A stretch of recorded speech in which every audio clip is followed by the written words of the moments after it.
ভিডিওটি শুরু করার আগেই বলে নিচ্ছি, কেউ কমেন্টে মাশাআল্লাহ না বলে যাবেন না। আসসালামু আলাইকুম সবাইকে, কেমন আছেন সবাই? আমিও ভালো আছি। এই তো বের হয়ে গেলাম বাসা থেকে, একটু মার্কেটে যাব বাবুর জন্য কিছু কেনাকাটা করতে। তাই প্রথমে যাব আমাদের চেম্বারে।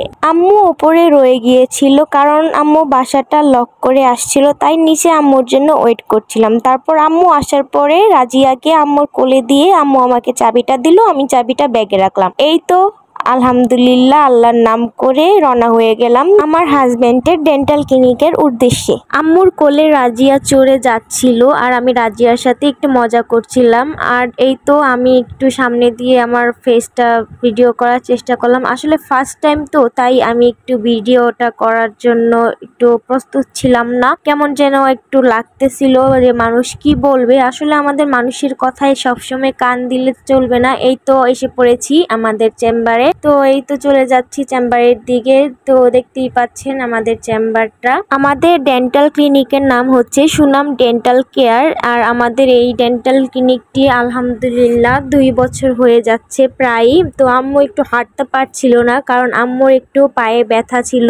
আর এই তো চলে এসেছি আমাদের চেম্বারের সামনে, একটু দেখে নেন সবাই। আমি আসলে আম্মুকে একটু বলতেছিলাম, তুমি কেন আসলে এই পা নিয়ে, তোমার তো খুব অসুবিধা হচ্ছে। তো যাই হোক, রাজিয়া তার আব্বুকে দেখে বিশাল খুশি। রাজিয়া তার আব্বুর কোলে উঠে সেই রকম ভাবে খেলা করছে। আসলে মনে হয় যে পৃথিবীতে বাবা আর কন্যার সম্পর্কটা যেই মধুর সম্পর্ক একমাত্র বাবার কন্যারাই বুঝবে। যার কার কার প্রথম কন্যা সন্তান কমেন্টে বলে যাবেন। আমি তো আমার কন্যা সন্তান হওয়ার জন্য আল্লাহর কাছে অনেক প্রার্থনা করেছিলাম।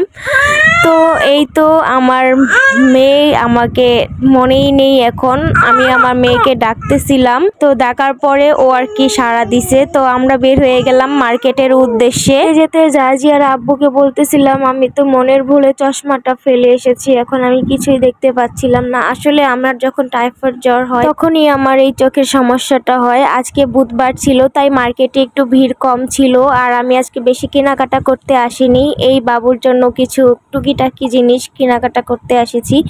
আর যদি কিছু পছন্দ হয় তাহলে টুক করে কিনে নিব, যেহেতু আজকে স্বামী সাথেই আছে। আর এই তো কেনাকাটা করে চলে এসেছি। আর বাকি কিছু কিনে আম্মুর কাছে দিয়ে দিয়েছিলাম। আমি এখানে আম নিয়েছি, আচার করব তাই। আর বাবুকে চেয়ারে বসে দিয়ে একটু বাবুর সাথে খেলা করতেছিলাম, যেহেতু আমি একটু ক্লান্ত ছিলাম তাই বসে রেস্ট নিচ্ছিলাম। আব্বু এসে নিয়ে যাবে, কিন্তু আব্বু আসতে পারেনি, আব্বুর একটা মিটিং ছিল। তারপর আমি একা একা চলে যাই বাসার দিকে। বাসায় এসে দেখি আব্বুর সাথে ডাবল জিনিস নিয়ে এসেছে, কমোড নিয়ে এসেছে। আর দেখি কমোড 2টা হয়ে গেছে। আর আমি বেশি কিছু কিনি নাই, বাবুর জন্য একটা খাবারের জন্য সিলিকনের চামচ কিনেছিলাম, আর হলো একটা ফিটার চামচ কিনেছিলাম বাবুর জন্য।